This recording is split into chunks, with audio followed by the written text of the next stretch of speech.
Boom, boom, boom, boom, boom. I don't know why I thought 20 of this real quick.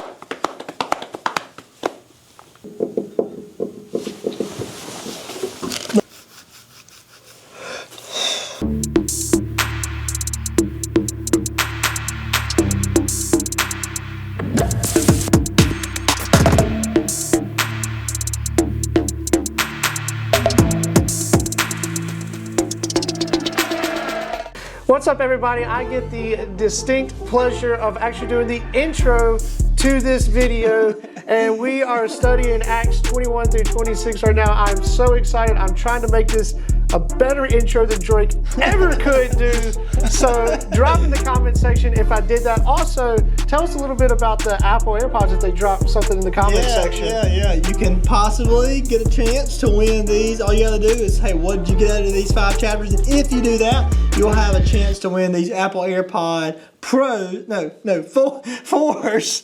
And anyways, hey, I hope you win them. I really do. So we'll see. Yes, you want to win those AirPods, but most importantly, you want to get something out of these videos of what God is teaching you. True. And so, Drake and I have been joking about how he kind of puts me on the spot with some of his questions, kind of makes you think a little bit. And, you know, sometimes we have to be prepared, but also there's going to be times where we're not prepared and somebody's going to question us. So, now, I want to ask you a question. I've been thinking, how can I get Drake on a question? How can I make him think? How can I really make him stop and say, all right, whoo, man, I didn't study for that one. Are you ready? I'm ready. All right, here we go. We see in Acts 22, verses 6 through 23, that Paul gives his testimony. Mm-hmm. What is your testimony? Well, fair question. And by the way, I wanted to build up the anticipation that I was going to have a super hard question. I thought you were. I was like, man, I tricked you. Let's go. I want you to share about what Jesus has done in your life. You tricked me. You did. It's kind of funny because I actually gave it today already, so I'm kind of cheating. But so I mentioned earlier that I got this book, Doubts, The Benefit of Doubt, and the reason I got this is because I was speaking at chapel this morning with Michael Nanny. And I was speaking about my young faith when I became a Christian. I had a lot of doubts. I really grew up in church, believing in Jesus, believing and all those things. And slowly but surely, just because of questions that I had that I didn't see answered, questions that I would have professors at Mississippi College share, your Bible isn't inspired by God. Now it's just there and argue. Yes, it is. Yes, it is. No, it's not inerrant. I'm like, yes, it is. But when somebody's been teaching for 18 years, you think that they know more than me. So, and at first it really didn't bother me, but then it maybe would. It would just begin to fish in my faith. And I remember I went all these archaeological studies. So I had archaeological evidence, science, and evidence that science backs up the Bible. And then I went, well, did Jesus really get crucified? I would study all that. Then I would study a little bit about contradiction in the Bible. There's 144, and I ranked them all, and I gave percentages. This is this percentage. This is this percentage. I would study other world religions, and I even bought the Quran, and I read through the Quran. I bought the Book of Mormon. I had somebody give it to me, but I read through the Book of Mormon. I read through the Gitas. I mean, I did all this stuff studying different world religions, and I was really on a journey trying to figure out, man, is the Bible true? Am I a Christian just because I was born in Mississippi in the Bible Belt? And this really shattered my faith. And I was still doing the things. I was still preaching at church. I was still, not preaching, but teaching. I'd help out with our youth group on Wednesday nights. I was still sharing my faith. I was doing all the things. But inside, I was having a crisis of faith. Like, do I really believe that God's real? That probably lasted about 3 years, praying this prayer every day, until, and once again, I had all the answers. Like, if you asked me, I could debate you, I could give you the answers. Inside, I didn't really believe it, but I at least had a Bible knowledge, and I would keep asking God, I want a miracle. I need a miracle. I need a huge miracle. And then one day, I'll give you a shortest version of it I can. I was at church. God said, if you go down, you won't struggle with your faith anymore. I was like, I'm not going down, it's altar call. I'm like white knuckling it, and I'm not even kidding. My feet just start doing this, and I'm like, don't move.